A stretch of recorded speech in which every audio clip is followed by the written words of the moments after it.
What's up, Gekkotians? It's your favorite anthropomorphic Gekko man here, back with another informative tutorial for all your learning needs. Have you ever wondered how I make my Gekko-faced edits? Well, today, I'm gonna pull back the curtain and show you exactly how it's done, and hopefully, give you the tools to make your own creative and unique edits. So if you've ever wondered how this sorcery works, stick around. But first, let's talk about the inspiration behind my Gekko-faced videos. As a gaming enthusiast and an 8-bit music producer, I wanted to create an icon for my music that represents my gamer styles.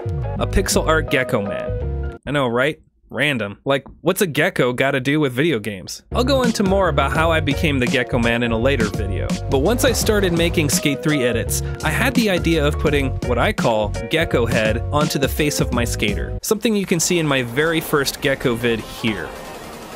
Yeah, it's cringe. Let's face it, it's all cringe.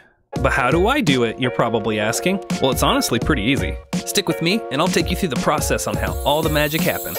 First step, select the clip that you want to edit. For the purpose of this tutorial, I'll be using a Skate 3 clip I recorded, as per usual, that I'm going to edit for a YouTube short. But you can use whatever clip that you want and follow along with me. Next, you're going to want to select a picture that you want to put over your subject matter. As you've probably guessed, I'll be using Gekko head. Now you'll notice that I have different versions of Gekko head. I'll explain how all that comes into play later. But something to keep in mind right now though is, when selecting your pick, make sure that whatever you choose, it has to be a PNG file. The reason for this is that PNGs have something called an alpha channel. The alpha channel is extremely important because without it, your pick won't be able to have a transparent background. In image editing softwares like GIMP or Photoshop, a transparent background will look like the dark and light gray checkered patterns you see here. Files like JPEGs don't have an alpha channel and won't work properly for editing your vids, unless the pick in question happens to be a square or a rectangle. Otherwise, you'll have a white background around your selected pick. Ever notice the picks in some of the shortcuts on your desktop?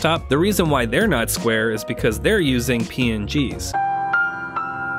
Next, you'll want to boot up your video editing software of choice. For this tutorial, I'll be using iMovie, which is a free software. So if you don't have the greens to shell out for one of the more advanced video editors like Premiere Pro or After Effects, iMovie is the perfect place to start. It's an intuitive software that's simple and easy to understand for beginners, unlike its more advanced counterparts. Once you've created your blank video project, you can begin importing your media. There's two ways to do this. First option, you can click the arrow button at the top bar here, or click the arrow icon in the middle field here. Your files should pop up in this window. From here, you can select the clip that you want to edit and the PNG files that you want to put on top of it. Once you've selected your files, click Import Selected, and the media will show up in the middle field where the arrow was. The second method is to open up your system's file browser and then just drag and drop the files into said field. Now we'll take a clip that we want to edit and place it into the timeline. Then we'll take the PNG and place it above the clip. Click on the PNG clip to select it. Notice the yellow border around it? Once it's selected, navigate your cursor to the rectangle icon at the top bar and a list will pop down. From here, you'll want to select the picture-in-picture option. Once you do, you'll notice how the black background of your pic disappears and a white border with blue dots will appear. Also, it's,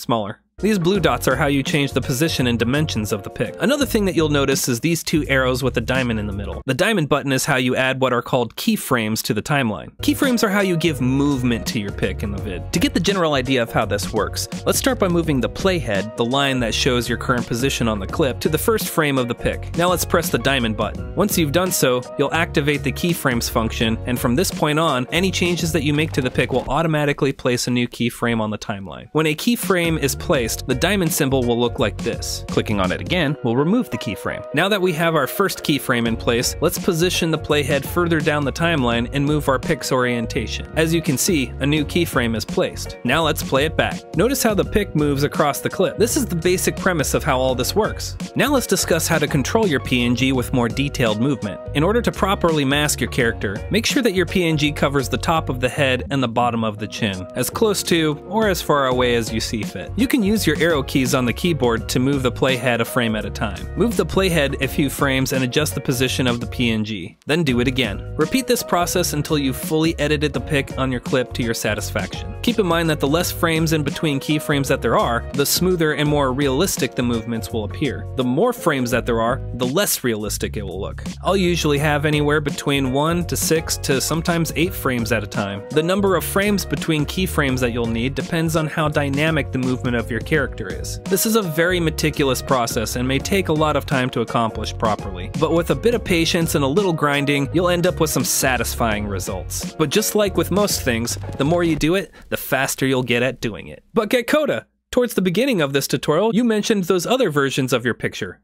What's up with that? An excellent question, smart and handsome and/or beautiful Gekkosian. Those pics are how I changed the expression on my skater's face. If I just used the one pic, it'd look ridiculous while skating away from the camera or interacting with the environment in general. Say he smacks into a wall. It'd be pretty unsettling to see someone do that and never change expression. Bit of an uncanny valley if you ask me. So, to solve this problem, we take different versions of our PNG and place them in appropriate spots on the timeline. From here, we can adjust the timing of when we want certain emotes to take place. This is a great way to give your character some personality while he moves through the clip. Okay, so now that we're done, let's play it back and see how our work turned out. While watching your vid, you may notice that your character's head or face may poke out from the edge of your PNG, but this is exactly why it's so important to watch and rewatch your vids to make sure that everything is in its place. And if it isn't, no better time like the present to go back to those frames and fix our horrible mistakes. Finally, once you're all done, it's time to export our project by clicking on the export button at the top right corner. Here you can name it and select the resolution, the quality, and the compression of your file. Note that the higher resolution and quality, the bigger your file size will be. I like to render my vids at 1080p at 60 frames per second with the quality turned all the way up. But if you're strapped for file space, you can select a lower grade format. Compression, you can imagine it how the software packs the data into a file. With the better quality option, it'll take longer to export, but the software will take its time and do it with care. Whereas the faster option is more of a quick and dirty version and may contain certain flaws. My advice would be to choose the option that works best for you